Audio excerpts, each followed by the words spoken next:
परमात्मा के नाम की जय, परमात्मा के रूप की जय, परमात्मा की लीला की जय, परमात्मा की धाम की जय, श्री कृष्ण चंद्र भगवान की जय, शंकर भगवान की जय, बालाजी महाराज की जय, प्रेम सूर्य वृंदावन बिहारी लाल की जय, संत समाज की जय।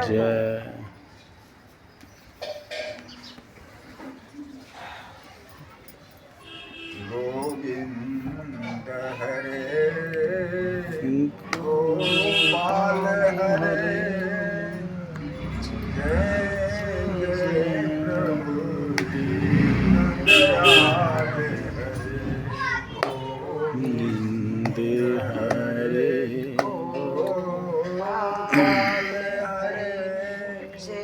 जय जय प्रभु दीन दयाल हरे,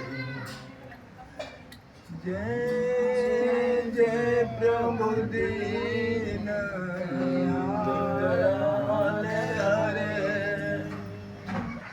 जय जय प्रभु दीन दयाल जय जय प्रभु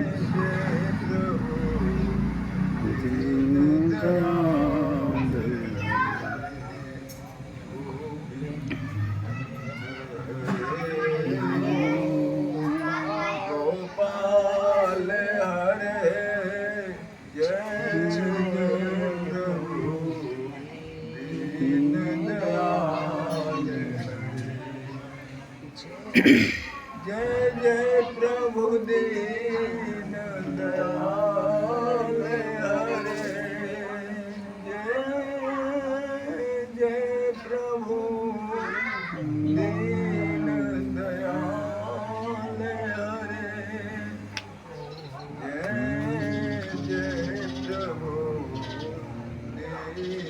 दयाल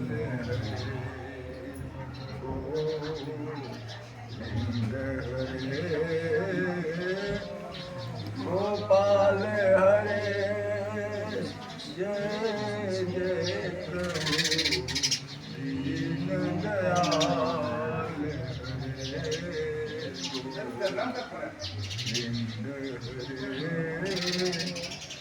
गोपाल हरे, जय जय प्रभु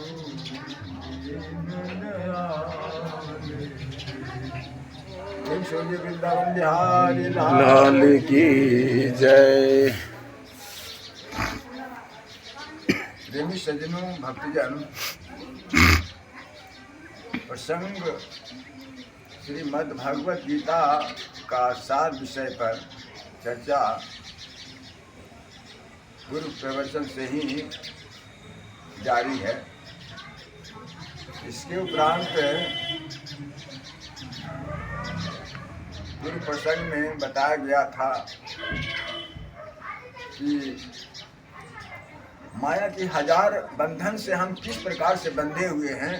एक भी बंधन दिखाई नहीं देता है, लेकिन आत्मज्ञान और प्रभु की कृपा से अपने का जो समस्त बंधन दिखाई देने लगता है, तब से बंधन को तोड़ने का, छोड़ाने का उपाय होता है।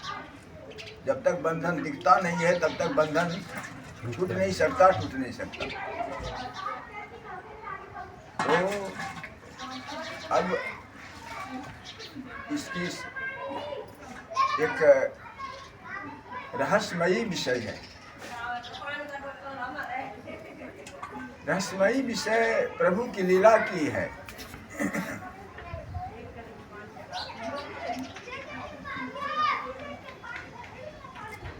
सिद्ध महापुरुष और महापुरुष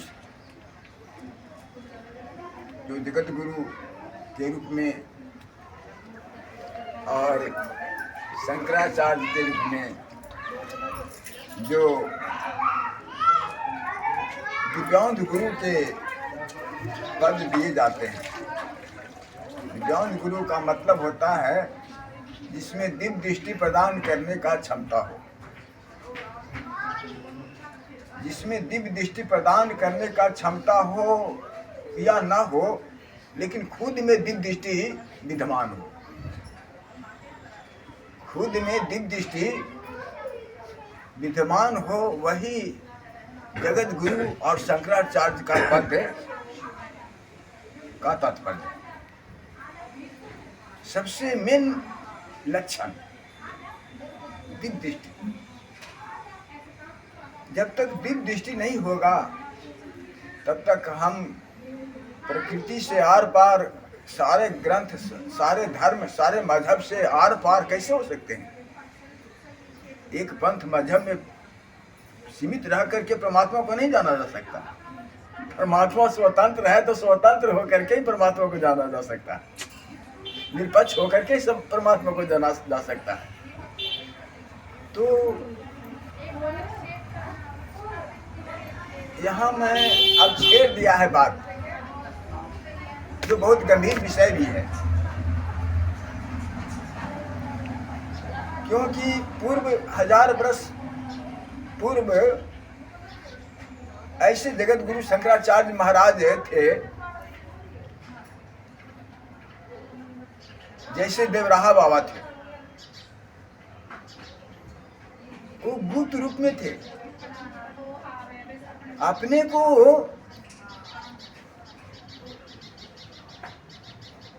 बताते थे कि मैं जल से जन्म हुआ है, उनको जल से जन्म हुआ है।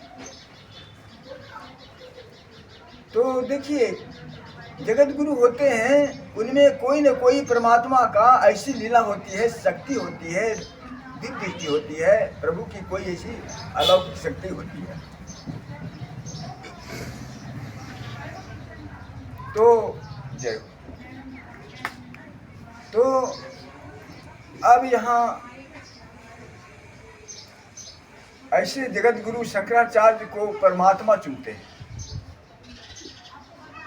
ऐसी उपाधि शक्ति को, दिव्यांग गुरु को, आदि गुरु शंकराचार्य तो परमात्मा के देन थे, परमात्मा का ही चुना हुआ भक्त था। आदि गुरु शंकराचार्य परमात्मा का चुना हुआ धरोहर था, उनमें दिव्य दृष्टि था, और उनकी दिव्य दृष्टि था, और समाधिस्थ रहते थे, आनंद मग्न रहते थे, अनासक्त होते रहते थे, मंद मंद मुस्कान आनंद से भरे, निस्वार्थ परमार्थ निष्काम रूप से अद्वैत धारा में वह आनंद मग्न और शांत गंभीर होते थे। और यही उनका पद का महत्व था, आदर्श था। सो आज तो खो ही गया है। देवराहा बाबा के बाद कोई ऐसे नहीं संत हुए। देवराहा बाबा में वह पावर शक्ति थी। क्यों? उन्हें दिव्यांग गुरु कहो या जगत गुरु कहो या शंकराचार्य कहो, तीनों एक ही बात है। तो उनमें दिव्य दृष्टि होता है। अगर दिव्य दृष्टि साक्षात मौजूद है वर्तमान में, तो जगत गुरु शंकराचार्य हैं। अगर दिव्य दृष्टि नहीं हो, परमात्मा की कृपा नहीं हो, तो यहाँ शंकराचार्य महाराज शंकराचार्य नहीं बना सकते।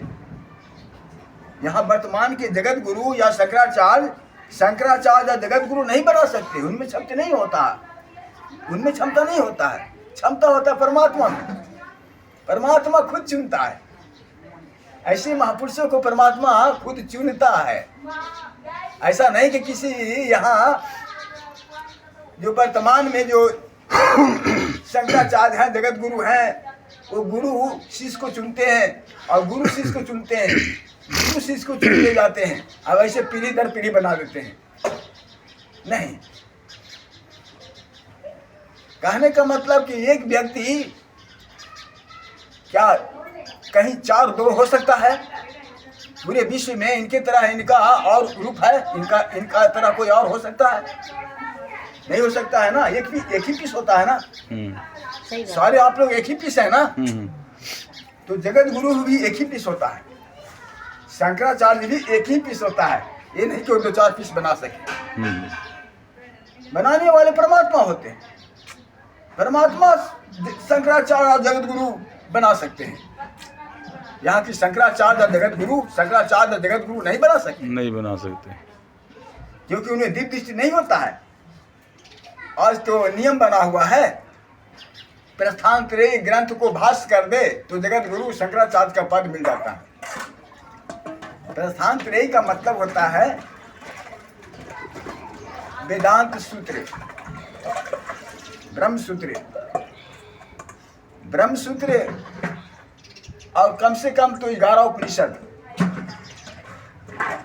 और श्रीमद् भागवत गीता, ये गीता को जो भाष्य कर दे वो जगत गुरु और शंकराचार्य के पद के अधिकारी हो जाते हैं। और इसी आधार पर हैं जो भी जगत गुरु शंकराचार्य आज हैं, तो सभी तो नहीं, मैं सभी को नहीं कह सकता हूँ, लेकिन राम भद्राचार्य जी महाराज जगत गुरु हैं। वो वास्तव में ये प्रस्थानत्रयी को भाष्य किया है, और तो जो शंकराचार्य हैं विशेष वो तो नहीं किए हैं, भद्राचार्य महाराज ने किया है। तो भद्राचार्य महाराज ने गीता का सार और 11 उपनिषदों की सार, उपनिषदों की भाष्य और ब्रह्मसूत्र की भाष्य किया है, तो जगत गुरु का शंकराचार्य का पद मिलता है। लेकिन इतना ही तक सीमित नहीं है, ये तो लौकिक पद हुआ, इतना ही सीमित नहीं है। उनके पास प्रकृति का भी ज्ञान होना चाहिए, ब्रह्मांड का भी ज्ञान होना चाहिए, लोक परलोक का भी ज्ञान होना चाहिए, परमात्मा का पूरा ज्ञान होना चाहिए। उससे अद्वैत ज्ञान कहते हैं। तो अद्वैत ज्ञान में वेद आते हैं, वेदांत से वही कहा ना, अहम ब्रह्मास्मि तत्त्वमसि सोऽहम् अयम् आत्मा ब्रह्म प्रज्ञानम ब्रह्म। ये सब यही इन्हीं महाग्रंथों की महावाक्य है। इन 4 महावाक्यों को जो अर्थ जान गया, इसके ऊपर कोई और नहीं है, इसके ऊपर कोई और नहीं होते पूरे विश्व में। पूरे विश्व में किसी भी धर्म में ये 4 महावाक्य से ऊपर नहीं होते। यही मूल अंत है। हजारों पंथ है, हजारों पंथ में एक ही सार है जो यहाँ तक पहुँच जाए। कहाँ तक कि मैं ही ब्रह्म हूँ, ऐसा विश्वास हो जाए, ऐसा सिद्ध हो जाए, ऐसा ज्ञान हो जाए, ऐसा विश्वास हो जाए, और ऐसा आप हो जाए, आप खुद ब्रह्म हो जाएं, खुद ब्रह्म का अनुभव करें।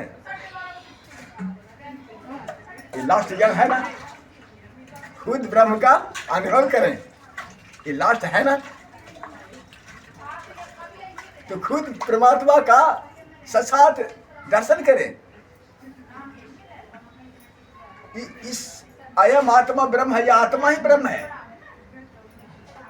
कहने का मतलब ये है ना, सनातन धर्म को जो उन्होंने नींव डाली है ना, आधार डाला है ना, जो इस संस्थापक है, अर्थात सनातन धर्म के जो जिन्होंने बनाया है, ऋषि महर्षि ने जो वेद, सबसे पहले वेद रचना किया, तो वेदों में यही, वेदांत में यही ज्ञान है। क्या है लास्ट में ज्ञान? अहम ब्रह्मास्मि, माने मैं ब्रह्म हूँ, तत्त्वमसि, तुम वही है, तुम भी ब्रह्म है, मैं भी ब्रह्म हूँ, तुम भी ब्रह्म है, अयम आत्मा ब्रह्म है, ये सब आत्मा ब्रह्म ही है। ये कौन कह रहा है? ये महा जगत गुरु और शंकराचार्य और महावाक्य और महाग्रंथ कह रहा है। इसके ऊपर ना कोई पंथ है, न इसके ऊपर कोई मजहब है, न इसके ऊपर कोई ग्रंथ है, न इसके ऊपर कोई संत है, इसके ऊपर कोई नहीं है। और जब तक ये विश्वास नहीं होता है, तब तक अपने को मानव समझता है, और जैसा काम करता है वैसे ही अपने को मानता है, अपने को जिस कुल में जन्म देता है उसी को जात मानता है। ये सब उसको अज्ञानता है, सारे संसार को अज्ञानता है। ये सब ये कौन कह रहा है?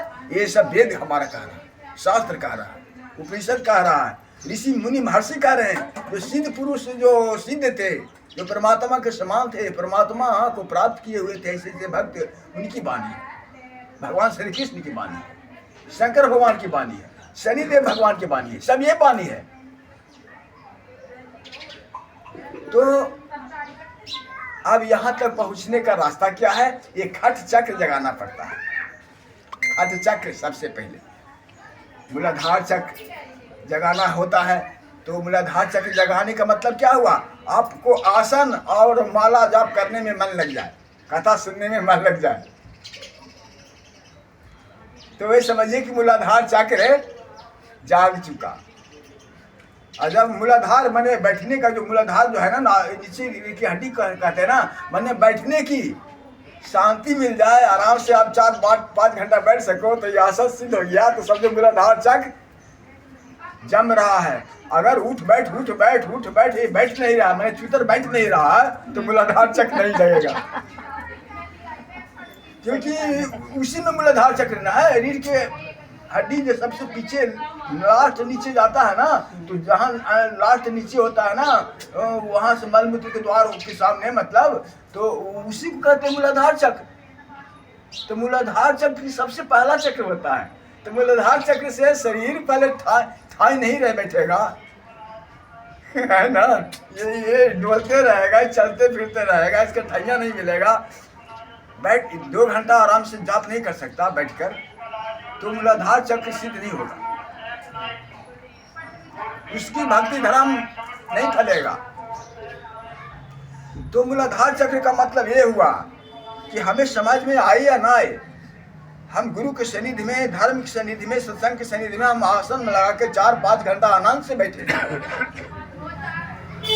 तो ये बैठने का जो कम से कम 4-5 घंटा समय हो जाएगा, टिकाऊ हो जाएगा, इसमें मन विचलित नहीं होगा, मन चंचल नहीं होगा, मन इधर उथल पथल नहीं होगा, मना लिया, मन को आपने अंगा लिया, मन को आपने अपने मन को रंगा लिया, मैंने आपने अपने आप को मन को रमा लिया, आनंद मिल रहा है, दुख भी नहीं हो रहा है। 4-5 घंटा भी जप कर रहे हैं, भजन कर रहे हैं, या कुछ भी कर रहे हैं, सत्संग सुन रहे हैं, तो कोई वाट नहीं, कोई चुरात नहीं, तो समझो कि मूलाधार चक्र अब आपको सिद्ध हो रहा है। आसन सिद्ध हो रहा था, आसन सिद्ध होना ये मोटा मोटी रूप में हुआ। मूलाधार चक्र का तो बहुत बड़ी विशेषता है।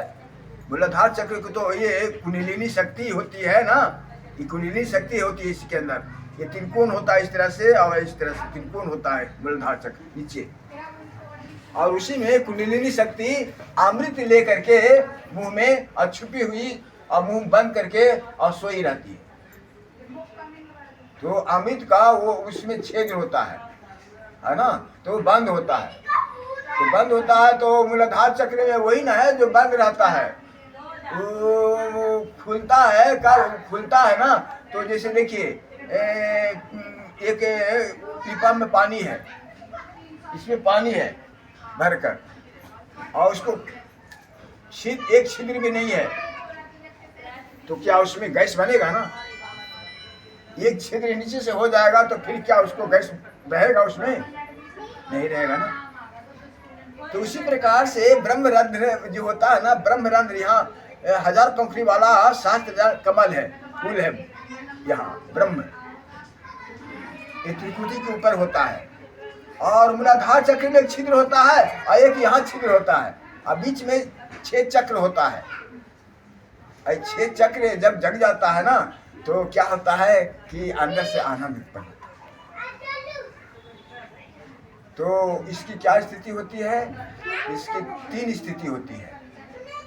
मोटा मोटी मैं बता रहा हूँ, ज्ञान अभी परिचय नहीं बताना चाह रहा हूँ, क्योंकि ज्ञान मैं समझ नहीं सकते आप लोग, तो आप लोग को मोटा मोटी बताता हूँ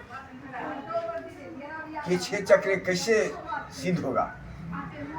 तो ये सिद्ध करने के लिए देखिए, सबसे पहले तो 3 मूल प्रकृति से ऊपर होना होता है, द्वंद्व से ऊपर होना होता है, तो उसके लिए तो ज्ञानियों के लिए है। लेकिन यहाँ पर ये है कि हम लोग तेज आवाज में और तेज बोलते हैं, ये क्या है? मन की गति है। तेज आवाज में बोलना और जल्दीबाजी बोलना और जल्दीबाजी करना, ये क्या है? मन की गति। तो मन की गति से मन की गति से 90 व्यक्ति लोग चल रहे हैं, ऐसा मान लो। और उसके बाद फिर इसके अंदर जाता है, मन की गति में कौन है? अज्ञान लोग। मन की गति में होता है जो अज्ञान लोग होता है। फिर इससे ऊपर होते हैं जो शांत और कुछ बुद्धिमान होते हैं, जैसे सर्विसमैन हुए, बिजनेसमैन बड़े बड़े हुए लोग हुए, नेता विधायक हुए, ऐसे विषय को समझने वाले हुए, विशेषज्ञ हुए, जिसके पास विज्ञान है, उन्होंने उसको कहते हैं बुद्धि, अर्थात दूसरा धारा हुआ बुद्धि की। तो बुद्धि में क्या होता है? इंसान बनना होता है। बुद्धि में क्या होता है? इंसान बनना और समझदार बनना। जो समझदार हो गया, इंसान बन गया, तो समझो कि वो बुद्धि में स्थिर है। तो इसमें समस्त लोग आगे, कौन से आगे? उच्च वर्ग के जो लोग हैं यहाँ, वो सब आगे। तो उच्च वर्ग के लोग तो है ही हैं यहाँ, प्रधानमंत्री राष्ट्रपति तक के सीमित है उच्च वर्ग के लोग आए, इसमें में सब है।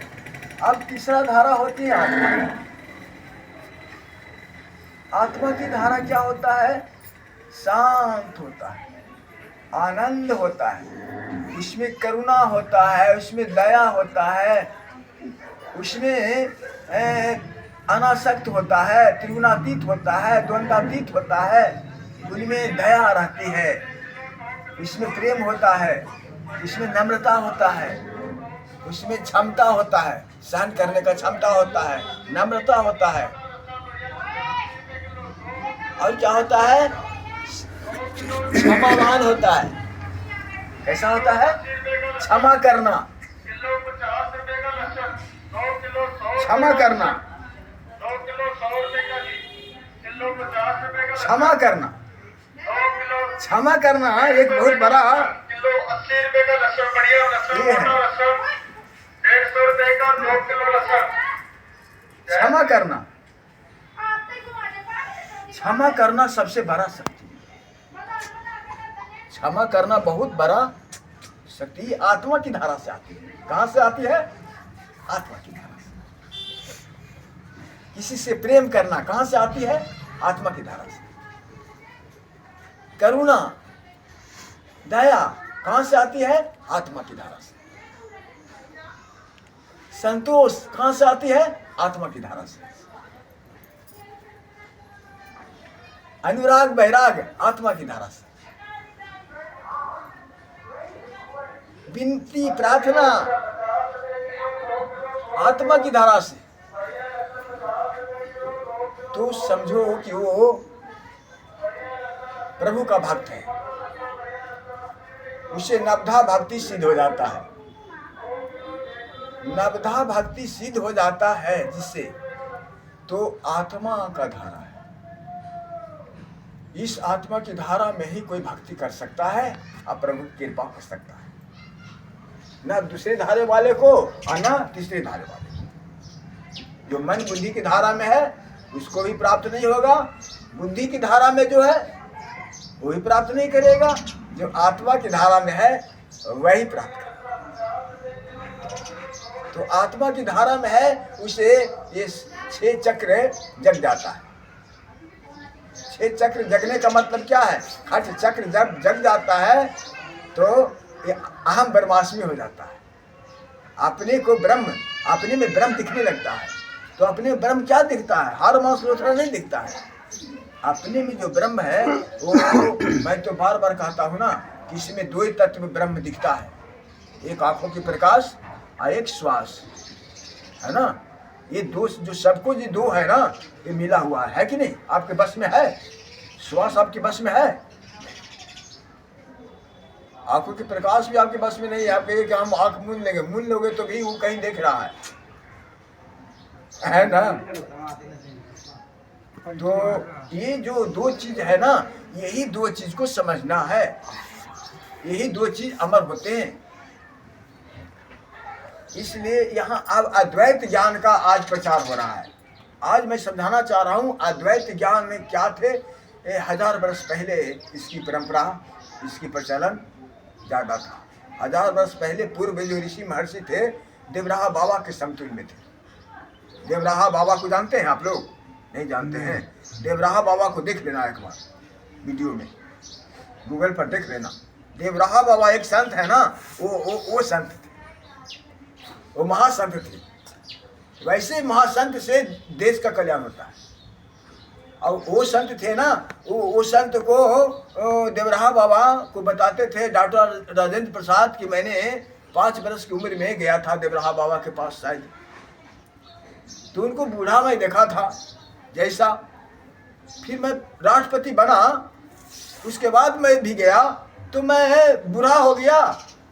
अब वो उनको देखा तो जाकर फिर वो साईं को साईं है। तो उन्हें 900 वर्ष कहा जाता है कि 900 वर्ष तक उनको जीवन रहा था, वो बताते हैं लोग। तो 900 वर्ष क्यों रहते थे? उनको कहना था कि एक घड़ी उम्र प्रतिदिन 24 घंटा में वो बढ़ा लेते थे। बताओ, सबका उम्र घटता है और एक घड़ी उम्र बढ़ा लेते थे। तो कैसे? वो 1 घंटा पानी में रहते थे, पानी समाधि भी लेते थे। घंटों घंटे पानी में के अंदर रहते थे तो श्वास रुक जाता था ना, तो श्वास रुक जाता था, उतना उनको क्षमता था, उतना योग था, उनका उतना मुद्रा था, वो प्राप्त कर लिया था। ये सब रिद्धि सिद्धि अष्टांग सिद्धि था उनके पास। तो ऐसे सिद्धि पुरुष से आज महापुरुष से आज हमारे संसार में उनका सीट खाली है। ऐसे महापुरुष नहीं है। उनको संसार की तरफ कोई ध्यान नहीं था। इंदिरा गांधी भी गई थी, उनके सारा स्टाफ गया था। जितने प्रधानमंत्री राष्ट्रपति पहले जो देश आज़ाद हुआ ना, उस समय सभी जो विशेष करके जो भी हमारे भारत का जो महान रत्न हुए, नेता हुए, वो सब देवराहा बाबा का कृपा प्राप्त कर करके और अपने काम करता था। तो कुछ समय तो कांग्रेस का बहुत अच्छा रहा प्रभाव, एक संत की कृपा से, देवराहा बाबा की कृपा से मतलब कि यहाँ हुआ। और एक बार ऐसी है कि इंदिरा गांधी को भी देवराहा बाबा की कृपा से ही विजय मिली थी। एक कथा तो फिर लंबी हो जाएगी। तो पंजा जो है ना, उन्हीं की देन है। देवराहा बाबा ही आशीर्वाद दिया था। आशीर्वाद तो देवराहा बाबा दे नहीं रहे थे। वो कह रहा था कि नहीं बेटी, अब तेरे भाग्य में अब राजयोग नहीं है।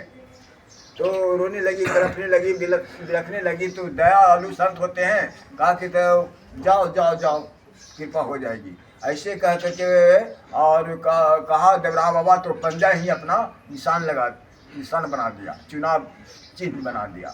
अब विजय हो गया। लेकिन फिर भी बाबा उपदेश दिया था कि गौ रक्षा करना। तो गौ रक्षा कुछ चूक हो गया था, नहीं की थी। तो इसमें उनको मतलब कि और कतरी बाबा से श्राप भी मिल गया था।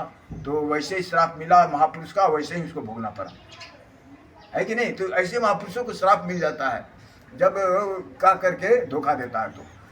तो वैसे में मतलब मुझे ये कहना है कि संसार में जो आज हजारों साधु संत पर विश्वास हो गया है, तो इस पर मैं कहना चाहता हूँ, विश्वास करो अलग बात है, लेकिन उनको महान नहीं मानो। महान वो नहीं है। महान तो वो है जो संसार की ओर नहीं, वो जो वैराग की ओर है, अनुराग वैराग की ओर है, अलौकिक है, भौतिक के सुख से और क्षणिक सुख से और संसार से वो विरक्त है, वही संत है। जो भौतिक सुखों से यहाँ जो संसार है, भक्त के लिए मैंने कहा ना कि भक्त को यह संसार डिस्टर्बेंस हो जाता है।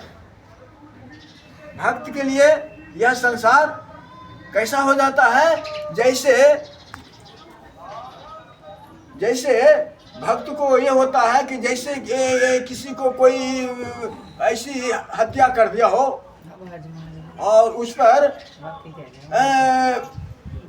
पर मतलब कि 20 वर्ष सजा हो गया हो, और सुनाई दिया कि 20 वर्ष सजा मेरे ऊपर है, वो भाग रहा बेचारे, पुलिस के डर से वो भाग रहा ना। तो ऐसी गति होती है भक्तों को यहाँ से, समझ गई?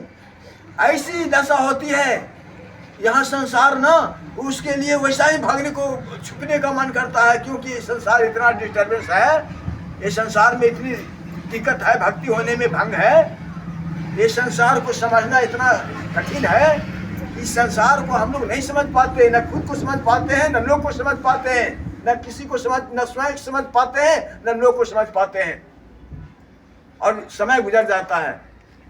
इसीलिए कहा गया है कि यहाँ हम लोग जो आए हैं समझने के लिए आए हैं, अपने को पहचानने के लिए, जानने के लिए आए हैं।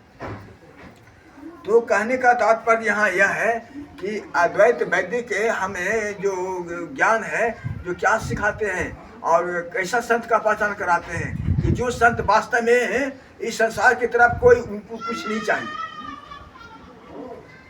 अगर यहाँ उनको कार चाहिए, है ना, फ्लैट चाहिए, अरे बताओ, ये तो भोगी को हो चाहिए, कोई योगी को चाहिए?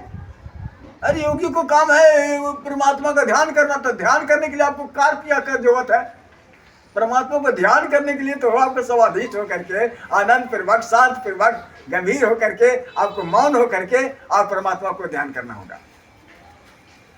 तो परमात्मा आपका कृपा होगी और परमात्मा का दर्शन होगा। अब यहाँ हम सब जो ऐसे संतों के ऊपर विश्वास कर चुका है कि वो संत का बड़ा बड़ा मठ है, बड़ा बड़ा उनका चेला बहुत घने हजार लाखों हो गए। अब 1000 लाख चेला, बताओ 1000 लाख चेला, तो फिर वो कहाँ दिखा रहे हैं? परमात्मा को दिखाने वाले, देखने वाले कहीं भीड़ लगती है? तो देखो, ये सब हमें अंधविश्वास में डालने वाले बहुत से संत भी आ जाए, और हमें विश्वास हो गया है उन संत पर, उन लोगों संत पर विश्वास हो गया है, ऐसे लोगों को संत पर विश्वास हो गया है जो वास्तव में संसार की तरफ है, अपने को मान चाहते हैं, सम्मान चाहते हैं, पद चाहते हैं, प्रतिष्ठा चाहते हैं, अपना मठ को बढ़ाना चाहते हैं, अपना संख्या बढ़ाना चाहते हैं संसार में, मतलब कि इनको सुख लग रहा है, अच्छा लग रहा है, ये इधर इनको श्रेय है, प्रिय है। तो जगत प्रिय जब तक रहेगा, जब तक वास्तव में कहते हैं परमात्मा कि हमसे भक्त दूर है। हमारा भक्त वही है जो हमारे ओर ध्यान करता है। जो संसार की ओर ध्यान करेगा जो संसार को होगा। गीता में भगवान श्री कृष्ण ने कहा कि जो जैसा ध्यान करेगा, जो जिसको पूजेगा उसको वही पाएगा। जो भूत को पूजेगा जो भूत को पाएगा, और जो देवता देवी को पूजेगा जो देवता को पाएगा, और जो भगवान को पूजेगा जो भगवान को पाएगा। कल्याण किसमें है? भगवान में। तो भगवान को कहने का मतलब यहाँ पर ये है कि हम लोग 1000 वर्ष पहले की मैं बात करता हूँ। 1000 वर्ष पहले ऐसे ऐसे वेदों का रचना हुआ था, शास्त्र उपनिषद गीता का रचना हुआ था। रचना करने वाले सब संस्कृत में थे। कितने विद्वान थे, आज कितने विद्वान संस्कृत में रचना करने वाले विद्वान, वेद शास्त्रों को भाष करने वाले संस्कृत में आज हैं 2 4 10 पीस हैं, इतना भी नहीं मिलते, 10 20 पीस भी नहीं मिलते हैं। तो आज जो संत जो हैं जो भोगी बन गए, तो भोगी बन गए तो योगी नहीं हो सकते। भोगी योगी में विपरीत प्रभाव है, विपरीत लक्षण है, विपरीत है एक दूसरे से। भोगी भोग करने वाला, योगी योग करने वाला। योग का मतलब क्या? परमात्मा में जुड़ जाना, संसार से छोड़ करके परमात्मा में लीन हो जाना, लगने लगा लेना। हे प्रभु आप कहाँ मिलेंगे, कैसे मिलेंगे, कौन संत से दर्शन करें कि आपको प्राप्ति कैसे होगी। जो इसमें लग गया, लक्ष्य लगा लिया, श्रद्धा लगा लिया, तो परमात्मा फिर उसको अपना हाथ में ले लेते हैं। उनका व्यवस्था भगवान करते हैं, परमात्मा करते हैं। ऐसी बात नहीं कि नहीं करते हैं, करते हैं। जैसे आप सामने देखते हो कि परमात्मा कृपा नहीं करते हैं, देखिए हम लोग पर नहीं करते हैं परमात्मा कृपा। एक 2 महीने के बच्चे पर तो कर रहे हैं, जो 2 4 माता के गर्भ में है जो बच्चे, उनको तो भगवान कर रहे हैं। अच्छा, यहाँ आने के बाद भी अब माता को दूध आती है कि परमात्मा की कृपा से ना, माता की कृपा से नहीं, खान पान की कृपा से नहीं, ये भी परमात्मा की कृपा से। तो परमात्मा कहते हैं कि देखो तुम्हारे सामने तुम्हें प्राप्त नहीं है, लेकिन जो मुझ पर जो पूर्ण विश्वास करके जो आ रहा है ना, उसको मैं कैसे हम उसको व्यवस्था करता हूँ, उसके लिए अलग व्यक्तिगत व्यवस्था करता हूँ। बच्चे के लिए व्यक्तिगत उसको माँ से दूध उतारता हूँ, बच्चे के लिए दूध उतारता हूँ और संसार के लिए मैं इतना काम नहीं करूँगा। क्यों कि संसार मेरे तरफ नहीं है, अब बच्चा पूरा मेरे पर ही है, बच्चा पूरे मेरे आश्रित पर ही है, इसलिए बच्चा का सारा काम मेरा करना पड़ रहा है। आवाज भी घर में बच्चे उनको भगवान कर रहे हैं ना, तो बताओ उनको कर रहे हैं और हमको भूल गए क्या, हमको पर नहीं करेंगे क्या? तो ये जो हमें बीच में जो संबंध टूट गया है भगवान से ना, बीच में जो नाता टूट करके संसार में जो जुड़ गया है ना, यही हमारी माया है। हमारा नाता भगवान से टूट करके संसार से कैसे जुड़ गया? अरे देखिए यहाँ क्या है, एक बात और बताऊं, सुनिए। पहले के लोग जो थे ना, यही 100 बरस पहले, पहले के लोग तो नहीं, 100 बरस पहले, 100 बरस पहले 100 में 2, 4, 5 पढ़े लिखे होते थे और बाकी 95% अनपढ़ होते थे। अच्छा, तो अब बात हुआ कि अब उस अवस्था में अनपढ़ व्यक्ति को कुछ घुमाना आम बात हो जाता है, पढ़े लोगों वाले को हो जाता है कि नहीं? तो यहाँ बात ऐसी है कि देखिए विज्ञान, बहुत से विज्ञान आज निकली हुई है। विज्ञान क्या होता है? चमत्कार होता है। विज्ञान से क्या होता है? चमत्कार होता है। तो विज्ञान, देखिए हम लोग चमत्कार को नमस्कार करना चाहते हैं ना। ऐसे बहुत से कथा हैं जो सिद्ध बाबा का कथा है। जैसे यहाँ ले लो जगन्नाथपुरी बाबा को। जगन्नाथपुरी बाबा सिद्ध कहते हैं ना, क्यों सिद्ध कहते हैं? कि दीवार को उड़ाए थे, है ना? हाँ, तो ऐसा नहीं होता है, दीवार कोई नहीं उड़ा सकता। ये जादू किया था उन्होंने, क्योंकि देखो मदारी जादूगर जादू दिखाता तो उसे मदारी कहते हैं, और संत जादू दिखाते हैं तो उसको भगवान कहते हैं। पहले के लोग अनपढ़ था ना, तो इसको विश्वास कर लेता था, तो पहले लोग सपोर्ट कर दिया सर ने कि हाँ वास्तव में होगा, क्योंकि पढ़े लिखे रहते नहीं थे। मैं तो आज भी कह रहा हूँ ना, 1000 वर्ष नहीं हुआ है, अभी लोग बुजुर्ग लोग सब जान रहे हैं कि 150 वर्ष पहले के जो जितनी संख्या में बुढ़ा बूढ़ी हैं उनको बुलाओ और कहो कि कितने पढ़े लिखे हैं जी, आप लोग कितने हैं? 2, 4, 6, 8 को है ना आप लोग, 8 में कितने पढ़े लिखे हैं? आवाज 8 बुलाओ, कोई अनपढ़ नहीं मिलेगा। अंतर है ना? तो उस समय अनपढ़ थे ना सब, और एक तो अंग्रेज का जमाना, एक मुगलों का शासन है ना, एक अनपढ़ लोग बेचारे, तो उसको ना चमत्कार करके कहता था ये भगवान हो गए। तो ऐसे में 1000 पंथ बन गया, चमत्कार पर 1000 पंथ बन गया। अरे चमत्कार देखना है तो प्रकृति के चमत्कार क्यों ना देखते हो, भगवान के चमत्कार क्यों ना देखते हो? अरे छोटा मोटा चमत्कार जादूगर को क्यों देखते हो? अरे एक दीवार उड़ा दिया तो क्या हो गया? अब भगवान तो संसार को उड़ा देता है, विस्फोट करके पृथ्वी को डुबा देता है, डुबा देता है ना भगवान। तो वो चमत्कार हुआ कि जगन्नाथपुरी बाबा किया था कि ना किया था, कोई जानता है? देखा था? नहीं, सुनना है। अरे सुना है तो झूठा सुना है कि उसके शिष्य के द्वारा बनावटी है, उसके शिष्य द्वारा सिखाया हुआ होगा, ऐसा भी तो हो सकता है। ये प्रकृति में चमत्कार नहीं होता, परमात्मा के दरबार में चमत्कार नहीं होता। चमत्कार पहले जो बहुत से हो गया ना, तांत्रिक तो अनेक प्रकार के भूत पिशाच 12-17 पूजने वाले अनेक प्रकार के हैं कि नहीं, अनेक पंथ हैं। ये सब कैसे बन गया? पहले अनपढ़ लोग थे और कुछ लोग पढ़े लिखे थे, अब उन लोग अपना इन पर साजिश कर देते थे और इन लोग को भेड़िया दासान जानवर की तरह समझ करके अपना गुलाम करने के लिए अज्ञान बनाते थे। पहले लोग बच्चे को हर जाति को पढ़ने के लिए ऑर्डर नहीं मिलता था, ये जानते हैं ना? है? आप बताओ आज है ऐसा? नहीं, तो ऐसा क्यों किया जाता था? तो उस वातावरण में अंधविश्वास होगा कि नहीं? तो ये अंधविश्वास का मौका विदेशी लोग भी उठाए, गुलामी लोग भी उठाए, हम लोग उसमें फंसते गए, हमारे बाबा दादा सब अनपढ़ भटकते रह गए। ऐसे में चमत्कार का इतना चमत्कार जो है ना, जो इन्हीं लोग को बनाया हुआ चमत्कार है, जिससे 1000 पंथ बन गया है। 1000 पंथ में कोई पंथ गारंटी नहीं लेता है कि परमात्मा को बता सकता हूँ, दिखा सकता हूँ, समझा सकता हूँ। कोई नहीं जानता, खाली पंथ बना दिया है। तो देखिए ऐसे पंथ बन गए हैं हम लोग को अंधविश्वास में डालने के लिए। और उसके बाद क्या हुआ, हमारे वेद शास्त्र सब गुप्त हो गया।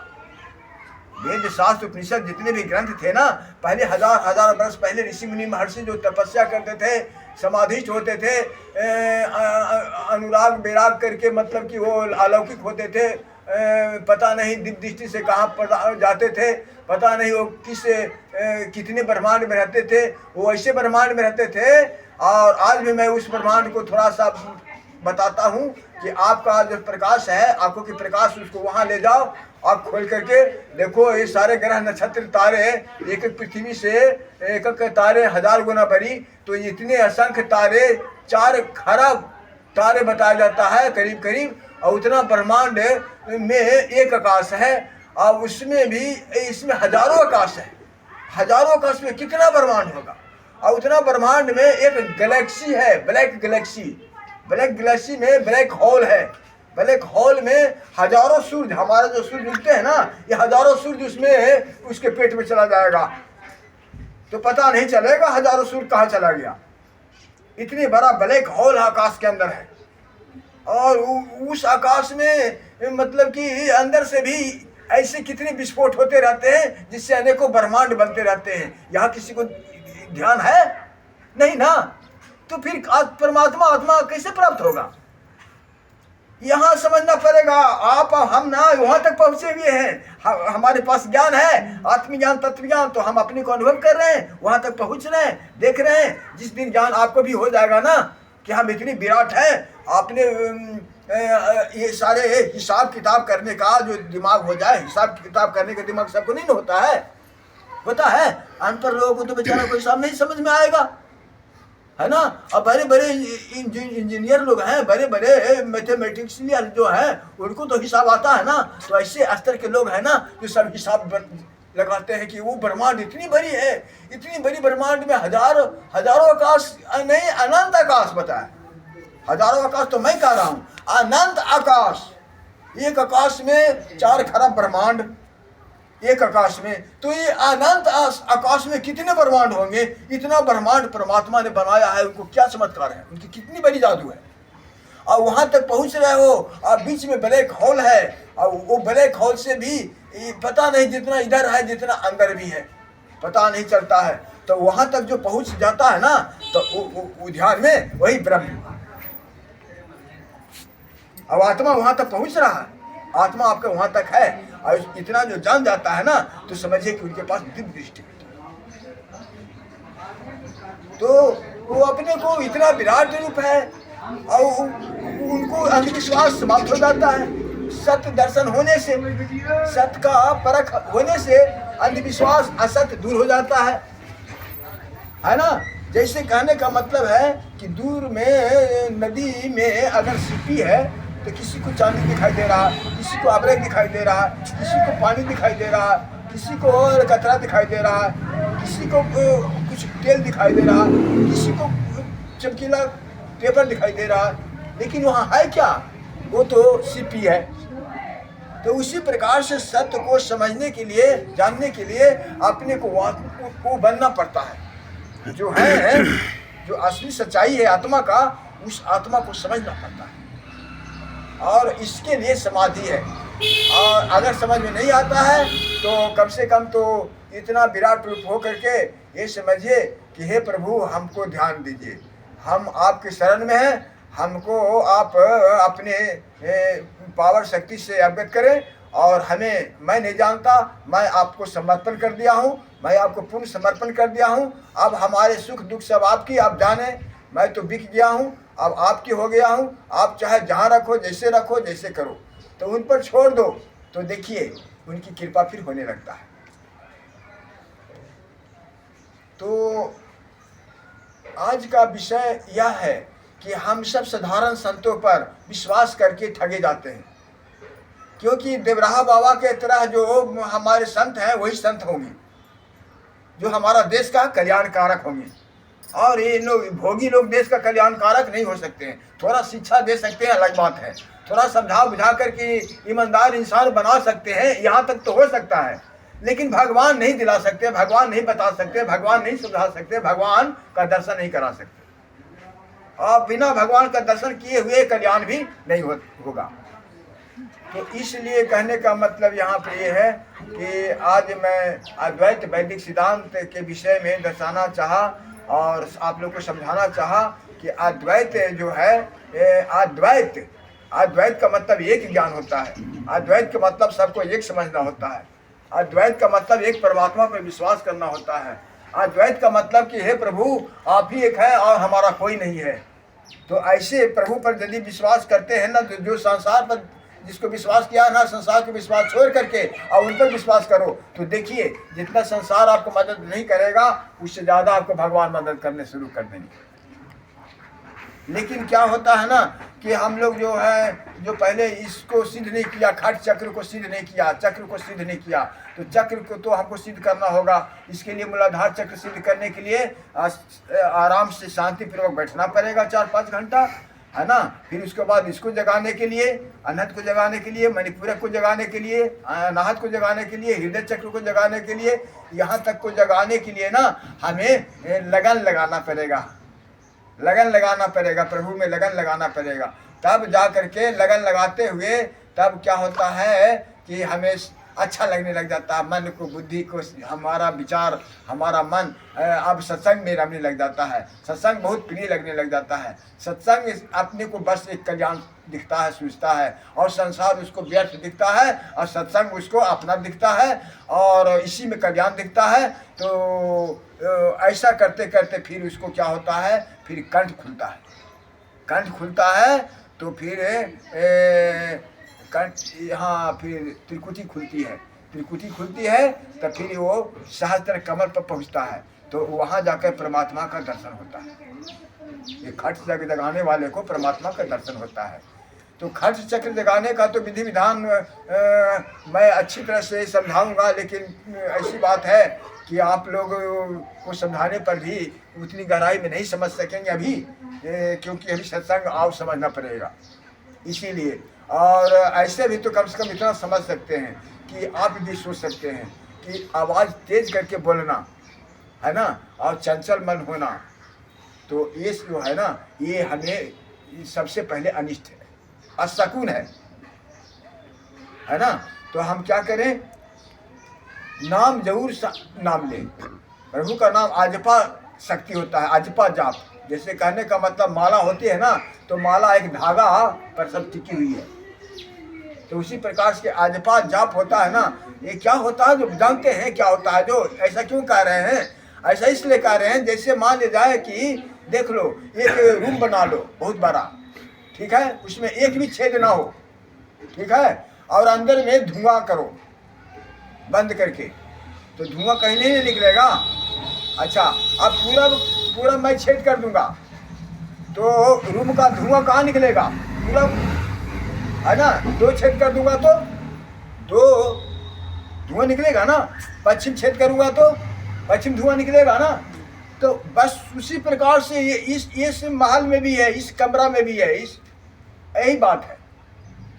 हम लोग को जो है ना, ये कमरा में ना छेद कहाँ हो गया है, छेद कहाँ हो गया, अंदर का जो गैस है ना, विष है ना, वो कहाँ निकलता है, छेद से। वो छेद हमारा कहाँ है, ये छेद हमारा मन में हो गया है,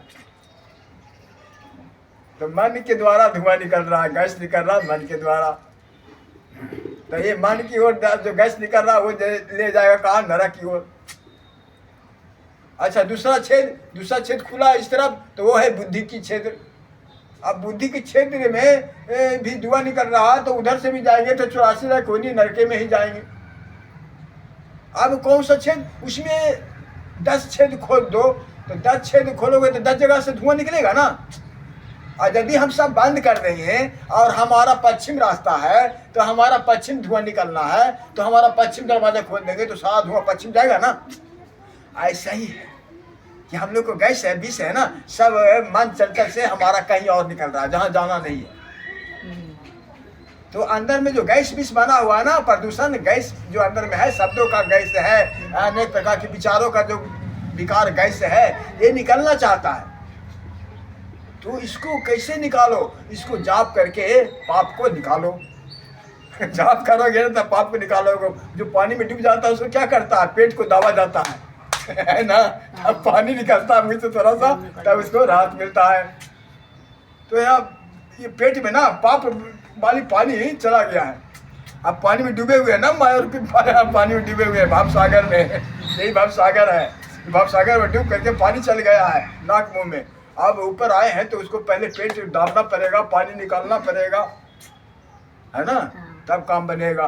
जब गैस बनती है, जब आँख हाँ हाँ तो गर्म हाँ। तो ये सब जो गैस जो निकल रही है ना, ये हो रहा है। तो इसके लिए कहने का मतलब है हमारा काम क्या है? हमारा है ये गैस को निकालना। जिस तरफ के हमारा परमात्मा ने बताया, हमारा वेद शास्त्र ने बताया कि गैस को उधर निकाल दो और तुम इधर रहो तो कल्याण कर जाओगे। तो हमारा गैस निकालना कहाँ था? हमारा निकालना था ये जो धुआं जो है ना, ये जो निकल रही है, ये तो हमें कहाँ करना था? हमारे मूलाधार चक्र से खट चक्र में लेकर के, और यहाँ मूलाधार चक्र से ये सहस्त्रधार कमर पर लाना था, सीधा चक्र जगाना था। वो किया नहीं, हमने उल्टा काम किया, क्योंकि मनमानी से उल्टा हो गया काम। गुरुमत होते तो गुरु सिखाते, खट चक्र जगाने का विद्या सिखाते थे और उस पर चलना सिखाते, फिर हम वैसा बन जाते। तो ऐसे बनाने वाले गुरु की कमी हो गया। मैंने कहा ना, एक बार देवराहा बाबा क्यों कह रहा हूँ? मुझे देखा हुआ है बचपन का ऐसा गुरु। आज ऐसे संत एक भी पीछे नहीं दिखाई देते अभी विश्व में भी, एक भी नहीं मुझे दिखाई देते। बस एक ही पीछे, वो 90 में चले गए बेचारे। और वो कह रहे थे, उनको शिष्य कह रहे थे कि प्रभु आपकी 900 वर्षों से आप रह रहे हैं, तो इस कलयुग में आप कहाँ चले जा रहे हैं? फिर किसका शरण लूँगा मैं? ऐसे आप ऐसे भगवान कहाँ मिलेंगे मुझे? आप ऐसे दिव्य पुरुष का आप फिर दर्शन कहाँ होगा? तो कहा कि देखो, देवराहा बाबा कहा कि देखो बच्चा, ऐसी बात है कि अब हमें रहने का अब जो समय चाहिए, मुझे वातावरण चाहिए, वो वातावरण अब रहा नहीं।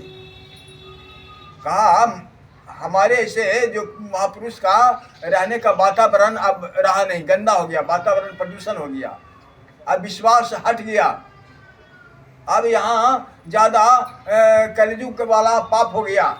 अब ज़्यादा यहाँ राजनीति हो गया, ज़्यादा छलनीति हो गया, ज़्यादा कूटनीति हो गया, जहाँ यहाँ स्वार्थ हो गया, ज़्यादा दंगा फसाद हो गया। क्यों ये सब क्यों हो गया? अद्वैत ज्ञान के अभाव से। अद्वैत ज्ञान होता है जो आत्मा को जानने का ज्ञान होता है, परमात्मा को जानने का ज्ञान होता है। तो ऐसे से 1000 वर्ष पहले ऋषि मुनि महर्षि वेद रचना किया और बताया कि ये ऐसे परमात्मा का दर्शन होगा। लेकिन वो रास्ता दिखाने वाले अब तो रहा नहीं। अब जो रास्ता दिखाने वाला रहा, जो हमें संसार में रास्ता दिखाते हैं, तो ये केवल इंसान बनाते हैं, केवल महान बनाते हैं और ज़्यादा विशेष नहीं बनाते। तो इतना तो जैसे शिक्षक पढ़ाते हैं ना, तो शिक्षक का रोल यहाँ के साधु संत ऋषि महर्षि निभा रहे हैं, बस इतना ही। और अपने को कल्याण होना उन लोगों से नहीं होगा। अपने को कल्याण होना है तो आपको आसन लगाना पड़ेगा, ध्यान करना पड़ेगा, जाप 4 घंटा करना पड़ेगा, फिर आपको 24 घंटा अखंड जाप का अभ्यास बनाना पड़ेगा। अभ्यास जब तक अजपा जाप का नहीं बनेगा ना, जब तक काम नहीं चलेगा।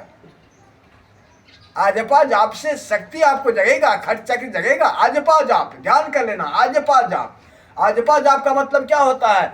हर श्वास जो ले रहे हैं ना, हर श्वास में प्रभु का नाम हर समय होना है। हर श्वास में अंदर राम राम राम राम राम राम, रा निकलता तो रा और छोड़ते हैं तो माँ, लेते हैं श्वास तो रा और छोड़ते हैं तो माँ। ऐसे भी इसमें डाल लो रा माँ, ऐसे भी श्वास लेते आदत बन जाएगा ना, तो आजपा जाप अस्थिर हो जाएगा। आजपा जाप अस्थिर होगा तब हमारा काम बनेगा। तब समझो कि वहाँ के टिकट हमें कट गया है, परमात्मा का जाने का गाड़ी का टिकट कट गया। कब? जब आपको अजपा जाप सिद्ध हो गया। अजपा जाप सिद्ध करने में क्या करना पड़ेगा? ऐसा है कि वो काम भी कर रहे हैं, बोल भी रहे हैं, और अंदर में राम राम मन में कर भी रहे हैं, है ना। फिर यदि कोई नहीं बोल रहे हैं तो चुपचाप अपना राम राम राम राम राम राम अंदर चल रहा है। आप बोल के करो या बोल के भी कर सकते हो, लेकिन बोल के करने पर थक जाओगे, है ना। तो ये बोलने का जो वाचिक है ना, इससे 1000 गुना पावर ज़्यादा शक्ति होता है आजपा में, पावर भी ज़्यादा उसमें है। तो आजपा जाप में पावर है, शांत रूप से आप उनको राम राम राम राम राम राम जब करते रहोगे ना, तो सारा अंदर वाला एक गैस है ना जो निकलता जाएगा, राम राम राम राम सब सारा गैस विष निकल जाएगा। कितना दिन में? 3 बरस में। 3 बरस में सारा नसे नस खून नस में हड्डी में जितने भी विकार पाप है ना, सब निकल जाएगा पाप। जी घनी उम्र लगेगी। हाँ, इसलिए 3 बरस में बता। 3 बरस क्यों कहा? 3 वर्ष में ना इसमें अणु परमाणु खून खान जो है ना सब बदल जाता है, मांस उसमें सब ना सब बदल जाता है, रुचि बुद्धि सब बदल जाता है। तुम मोटे जवाई ना है रे। हाँ, तो 3 वर्ष में ही मन आ जाएगा। ऐसे तो आप करोगे ना तो आज छूट भूला जाओगे, भूल जाओगे, नहीं रहेगा। तो देखिए, हाँ, तो ऐसी बात है। देखो बात ऐसी है, कुछ मैंने बताया ना कि जैसे जल है कमंडल में, जल में आपको जल स्थिर है तो आप इसमें चेहरा देख सकते हैं ना। अगर जल हम डुला दें तो चेहरा इसमें दिखाई देगा नहीं, तो बस फिर इसको कोई उपाय है देखने का? कोई उपाय नहीं है, केवल जल को स्थिर करना है और दूसरा उपाय नहीं है। उसी प्रकार से हम सबको मन डोला हुआ है, मन डोला हुआ है ना, तो दूसरा उपाय यहाँ गुरु भी नहीं करेगा, ज्ञान भी नहीं करेगा, कर्म भी नहीं करेगा। क्यों? कि दूसरा उपाय हो ही नहीं सकता। क्यों नहीं हो सकता? कि मन आपको जल की तरह डोल गया, चंचल हो गया। तो चंचल मन हो गया तो अपना असली स्वरूप को नहीं देख सकती, अपना असली स्वरूप आत्मा नहीं दिखाई देगा, देही नहीं दिखाई देगा, देही का आभास नहीं होगा, देही का विश्वास नहीं होगा, देही का ज्ञान नहीं होगा, साक्षी दृष्टा का ज्ञान नहीं होगा, साक्षी दृष्टा का विश्वास नहीं होगा, साक्षी दृष्टा इसमें नहीं दिखाई देगा। ये हार मास का लोथरे केवल दिखाई देगा, अपना अंदर जो है वो नहीं दिखाई देगा, क्योंकि मन डोला हुआ है। जल की तरह मन डोला हुआ रहेगा तब तक अपना आत्मा का दर्शन, परमात्मा का दर्शन नहीं होगा। मन जब स्थिर होगा जल की तरह, तब परमात्मा रूपी आत्मा में निहारेगा। परमात्मा कहेगा आत्मा में आके, हाँ देख रहा है, दर्पण तेरा साफ है। ऐसे ही दर्पण तुम स्थिर रखना, तुम अपने जल रूपी मन को स्थिर रखना, तो मेरा दर्शन करते रहना। तुम मन को डुलाएगा तो हमारा दर्शन भी डुल जाएगा। तो इसमें कोई दूसरा उपाय है? और यही मन हमारा शांत नहीं, माया करती है क्या? माया करती है कि तुम मन को डुलाओ। माया क्या कर रही है? माया इसको डुला रही है, कमंडल आपको लो। अब देखते रहो दरवाजा, अब देखते रहो अपना चेहरा, देखते रहो अपना चेहरा। माया का काम यही है। कुछ ना दिखाने की इच्छा। माया का काम क्या है? हमारा जल को ना कमंडल को डुला रही है, यही माया है, यही अज्ञान है। तो हम लोगों को अपना परमात्मा का दर्शन, आत्मा का दर्शन करने नहीं दे रहा है ये मन बुद्धि। तो हमारा अंत में जो रास्ता है, अब 1000 बार भी कहेंगे ना, तो जो रास्ता जो रहेगा वही नहीं कहा जाएगा। तो रास्ता यही है, पहले इतना ध्यान करना होगा अपने आप में। प्रेम से बोलिए आनंद कंद भगवान की जय। अच्छा एक भजन सुना देता हूँ, सुनाओ बजा।